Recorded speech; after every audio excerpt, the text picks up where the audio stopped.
Well, hello everyone. I'm Don Allison, and I have with me here today Buster Talent. Hello, everybody. Hey, Buster, how you doing? We also have live audience here today. We appreciate you folks coming out and hanging out with us this afternoon. And today we have three special guests too.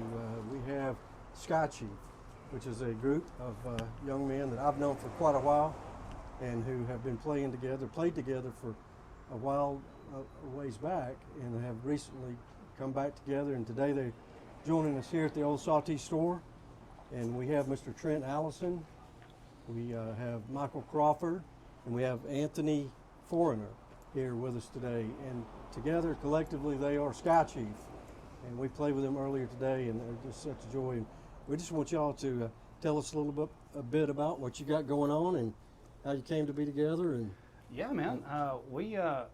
We've known each other for what seems like Gotta be decades. 20 years at least. Yeah, me and Trent go way back. I met Mike through work, and these guys have just been brothers for years. And me and Trent had your high school rock and roll bands for a while, and if you want to call it that. And we had a little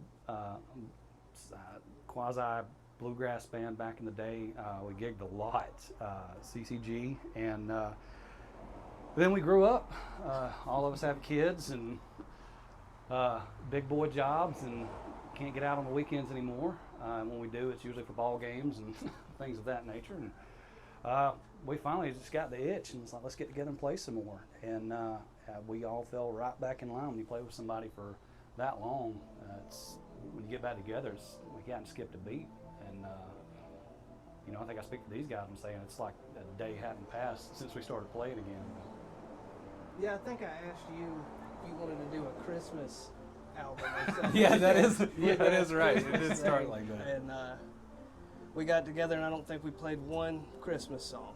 And it was the first time we'd been together in at least, what, 3 years? 3 years, 4 years? probably? Yeah.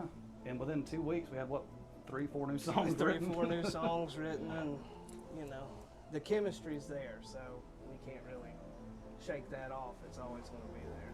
Mhm. how long have y'all been playing individually? Man, let's see, I'm 34 now. I think I started playing guitar. I was probably about 10 or 11, I guess. My grandpa started teaching me after school. Just your standard G, C, and D, and playing old gospel tunes and hymns. And I played in church a little bit. Just Lighthouse Baptist Church in Clarksville is really where the first time I played out in front of anybody. And that church is about the size of your thumb, but I was on a giant stage at the time. What it felt like, I was probably, 11 maybe. Yeah. So I've been playing kind of ever since. Trent, what about you? I started taking guitar lessons. I was 8 or 9. I'm 35 now.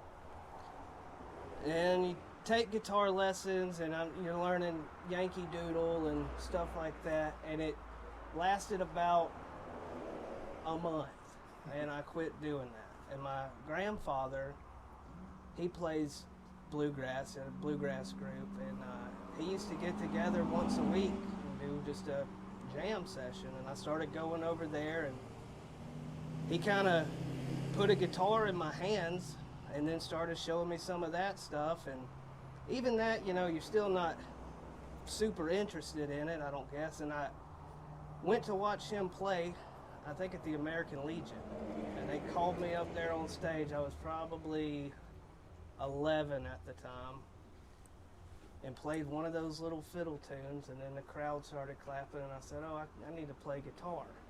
And I played guitar up until I was, I don't know, probably 14 or 15, and we had purchased a banjo for my grandfather, and he didn't care too much about learning to play the banjo, so I grabbed it and said, I'll learn that, and I picked it up about 15, and I've been kind of tinkering with it ever since, I guess. Playing music with your grandpa. You got to treasure those precious memories. Oh, yeah, it's awesome. Yeah.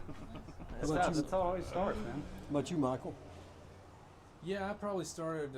So I'm a little older than these guys, so I forget that sometimes. But I'm 43. I started probably around 14, and my dad played guitar. My mom played piano, and I started on guitar. And we would sit around the campfire, and I would try to play along with my dad. And people were like, "Man, you're just not as good as your dad." so his buddy played the upright bass, and he left it with my dad to do some luthier work on it, and he taught me a little bit of the notes on it, and so I started playing that, and I realized I didn't have to compete with my dad. So yeah, it was pretty cool. I could just hit like one note, and people were like, "Oh, this is great." So yeah, I started playing upright bass, and I did that for about a year, and then I did eventually learn how to play the guitar and got into that, and played in rock bands and that kind of thing. I played a lot in church, and yeah, and then when I met Anthony, they were needing a bass player, and I hadn't played the upright bass in years at that point, but I was like, yeah, I can do it. So jumped in, and there you go. Well, y'all do a great job. Would you share one of your songs with us? Yeah. I guess we'll just do all originals today, guys. This one was written probably in 2013, give or take. It's called Fairy Tales. I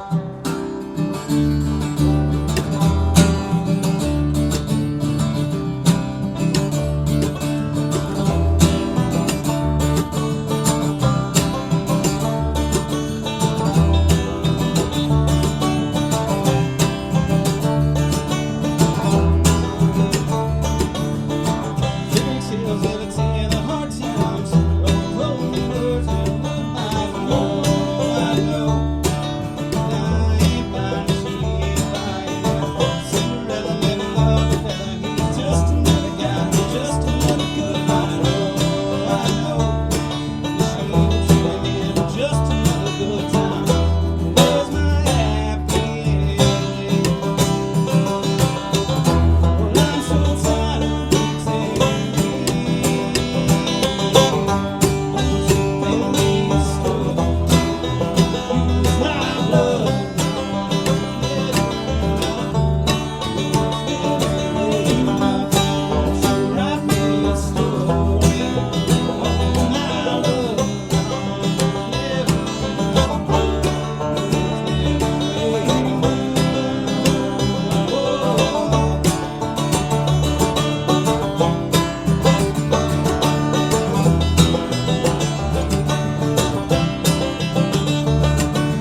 today that you have skills other than music.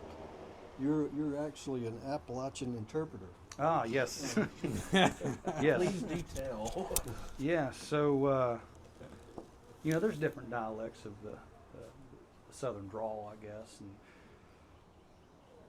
And I've got both sides of my family, different dialects. My dad's side of the family, they do that where you talk without closing your mouth. Yeah. So, a phrase like, I gotta go and go Walmart and get a beer.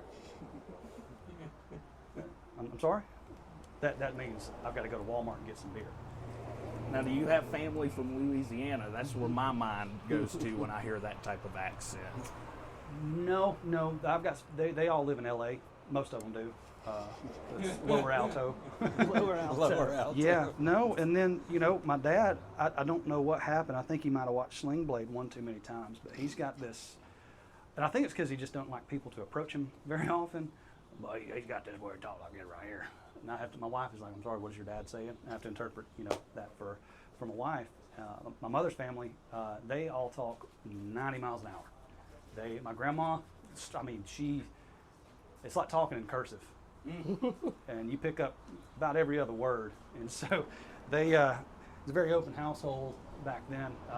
We'd go out to eat, come back to my grandma's house and have coffee and sweets, as they call it. And there would be 14 different conversations going on at the same table. People just hopping from conversation to the next. And I warned my wife the first time she came over. I said, "Now listen," I said, "you just want to jump in." I said, "There's no sticking your toe in. You just got to jump into the conversation." And her eyes were as big around as silver dollars, just sitting there like, I don't know what to do and what to say. And I'm whispering to her what's conversations meaning what. She finally caught on later on, and she's able to jump in. I still have to interpret from time to time. It's a good skill to have around here. Yeah, if I could just find a way to monetize that, I'd be rolling the dough, man. Yeah.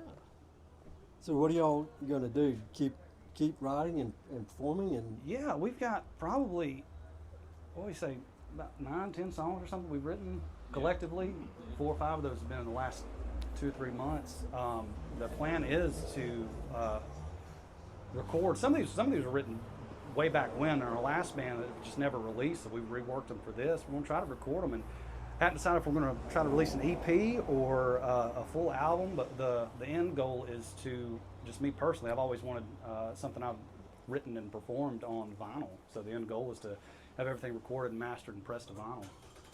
So I think that's the plan, at least this year. We're going to try to start that process sometime soon once we get everything locked in. I think that would be fantastic because I've been watching y'all play now for 10, 12 years, and I think it would be great for y'all to have some sort of artifact of y'all's time playing music together. It'd be so cool. I mean, I'd give anything if I had a recording like that of my grandpa. He's passed on now. I'd love to have something like that. Best we got some old home videos that probably can't be shown or played publicly, but Well, to be fair, in the back of my CD collection, I do have something from the old Chattahoochee Chain Gang. Excellent. Little 5-6 song EP that y'all did, I guess, about 10 years ago. yeah, That was an some of those- awesome album.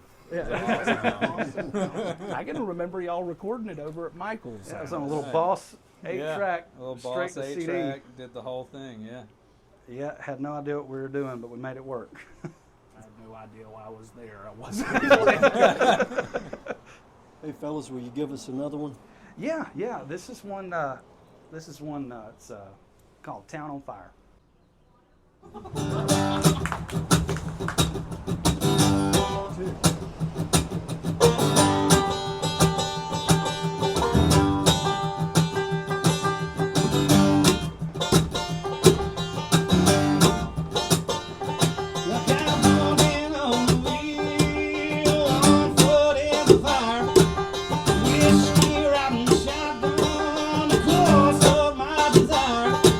Got on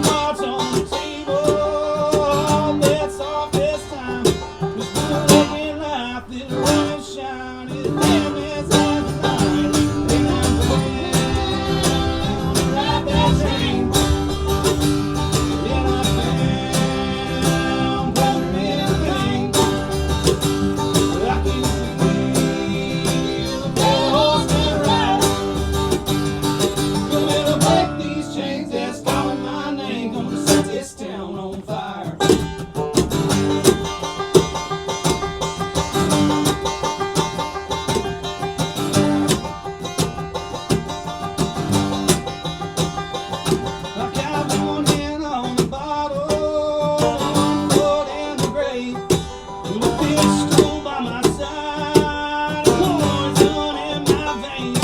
Like I want more silver dollar, but the river's running out. These devils dance, that sweet romance can't stop this midnight night. In the bell, ride that train. And I fell better in the pain. But I can't feel the bell sit right. We'll break these chains that's calling my name. Gonna set this town on fire.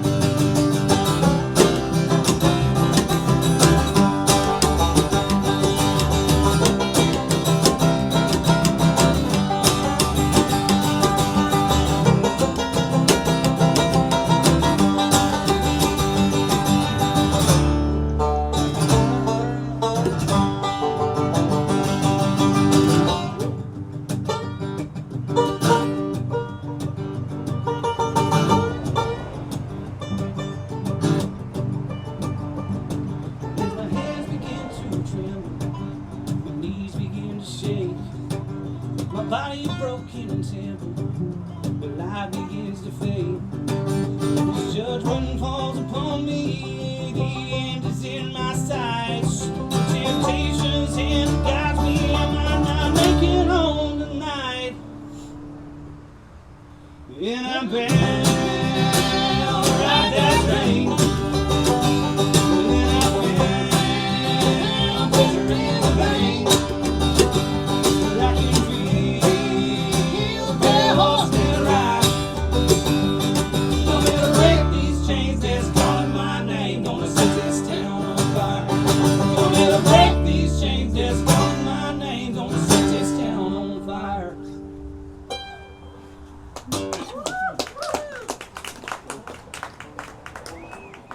Great song, fellas. Thanks, man. Thank you.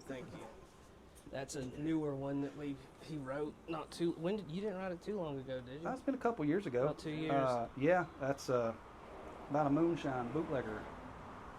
Felt fitting for the area. Yeah. Especially some of the work our grandpas used to get into back in the day. No doubt about that. Well, guys, we really appreciate you coming by today, being with us. It's been a pleasure. It certainly has. And before you go, let's see if we can just get one more out of you. Yeah, man. This is a original called "Blood on Her Hands."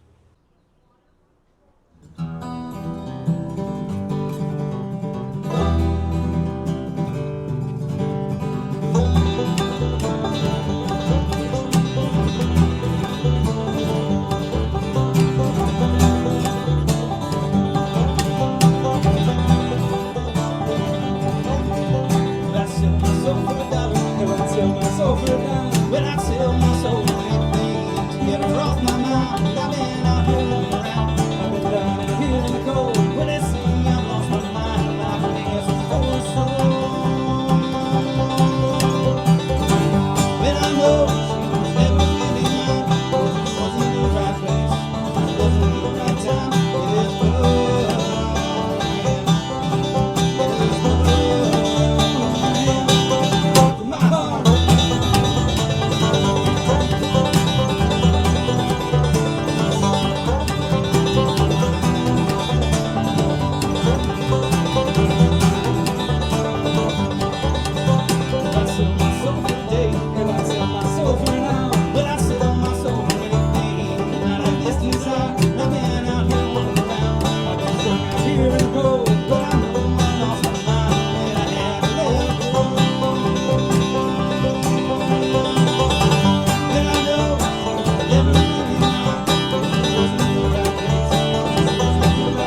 Just wasn't the right time. Yeah, there's blood on her hands. Yeah, there's blood on her hands. Yeah, there's blood on her hands. Yeah, there's blood on her hands. From my heart, and I know never really fun. Wasn't the right way. Wasn't the right time. Yeah, there's blood on her hands. There's blood on her hands. From my heart. From my heart. From my heart. From my heart.